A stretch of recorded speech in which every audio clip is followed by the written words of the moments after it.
Hello friends, welcome to civil engineer on YouTube channel. Friends, इस video में आपको बताने वाला हूँ different between mild steel and hard steel, यानी कि माइल्ड स्टील और हार्ड स्टील में क्या डिफरेंट होता है, इस बारे में आपको बताऊंगा।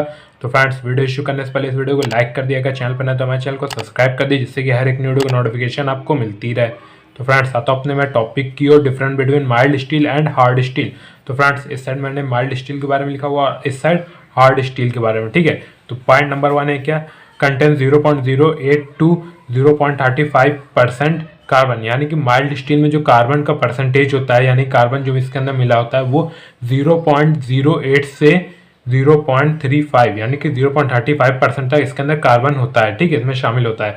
जबकि जो हार्ड स्टील होती है उसमें कंटेन 0.55 टू 1.3% कार्बन, यानी कि इसमें जो कार्बन का परसेंटेज होता है वो 0.55 से 1.3 तक होता है। ठीक है, यानी कि इसके अंदर माइल्ड स्टील से ज़्यादा, यानी कि हार्ड स्टील में ज़्यादा कार्बन होता है माइल्ड स्टील की तुलना में। ठीक है, तो पहला डिफरेंट ये हो गया। सेकंड पॉइंट है क्या, ब्राइट फाइब्रियस स्ट्रक्चर, यानी कि इसका जो स्ट्रक्चर होता है वो क्या होता है, चमकदार रेशेदार होता है। ठीक है, जो माइल्ड स्टील होती है, और जो कि हार्ड स्टील होती है उसमें क्या है, फाइन ग्रेनुलर स्ट्रक्चर। ठीक है, यानी कि इसका जो स्ट्रक्चर होता है वो दानेदार, ठीक है, यानी कि महीन दानेदार स्ट्रक्चर होता है हार्ड स्टील का। इसके बाद है पॉइंट नंबर 3 क्या, tough and more elastic than wrought iron, यानी कि ये कठोर और काफी ज्यादा इलास्टिक होता है। ठीक है, रॉट आयरन की तुलना में। ठीक है, जबकि जो हार्ड स्टील है वो क्या है, tough and more elastic than mild steel, यानी कि ये माइल्ड स्टील से भी ज्यादा कठोर और ज्यादा इलास्टिक, यानी कि लचकदार होता है। ठीक है, और इसके बाद है point number 4, can be hardened and tempered but not easily, यानी कि इसको कठोर किया जा सकता है और टेम्पर्ड भी किया जाता है, लेकिन इजीली नहीं कर सकते हैं। जबकि जो हार्ड स्टील है उसमें क्या, can be hardened and tempered but repeatedly, यानी कि इसे बहुत ही तेजी के साथ हार्डेड और टेम्पर्ड किया जा सकता है। ठीक है, इसके बाद पॉइंट नंबर 5 क्या, मेल्टिंग पॉइंट 1400 डिग्री सेल्सियस, यानी कि 1400 डिग्री सेल्सियस के ऊपर ये गलने लगता है। ठीक है, माइल्ड स्टील।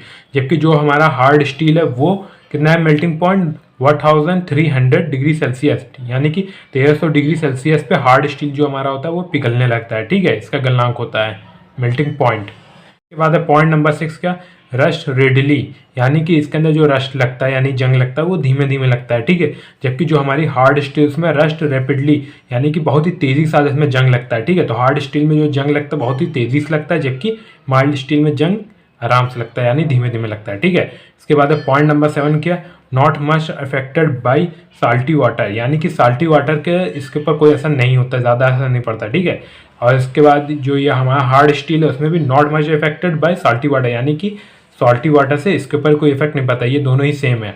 और इसके बाद के जो पॉइंट हैं, पॉइंट नंबर 8 और 9, इन दोनों में ही ये दोनों पॉइंट सेम रहेंगे। जैसे कि कैन बी परमानेंटली मैग्नेटाइज, यानी कि माइल्ड स्टील जो है उसे हम परमानेंटली मैग्नेटाइज कर सकते हैं, उसी तरह हार्ड स्टील जो है वह हमारी सेम एज माइल्ड स्टील, यानी कि इसको भी हम परमानेंटली मैग्नेटाइज कर सकते हैं। ठीक है, हार्ड स्टील को। इसके बाद पॉइंट नंबर 9 क्या, can be easily forget and welded, यानी कि हम इसे इजिली पिघला सकते हैं। ठीक है, और वेल्ड भी कर सकते हैं। ठीक है, और यही हमारा हार्ड स्टील के साथ भी रहेगा, सेम एज माइल्ड स्टील, यानी कि हम इजीली इसे फॉरगेट कर सकते हैं और वेल्ड भी कर सकते हैं। ठीक है, तो फ्रेंड्स, ये कुछ पॉइंट थे जिनमें कि इनमें डिफरेंसेस होते हैं, और कुछ पॉइंट ऐसे हैं जिनमें कि ये सेम रहते हैं। ठीक है, तो आई होप फ्रेंड्स आपको ये वीडियो अच्छी लगी हो तो इस वीडियो को लाइक करें, हमें कमेंट करके जरूर बताएं ये वीडियो आपको कैसी लगी, और इस वीडियो को अपने फ्रेंड्स के साथ ज़्यादा शेयर करिएगा। Thank for watching.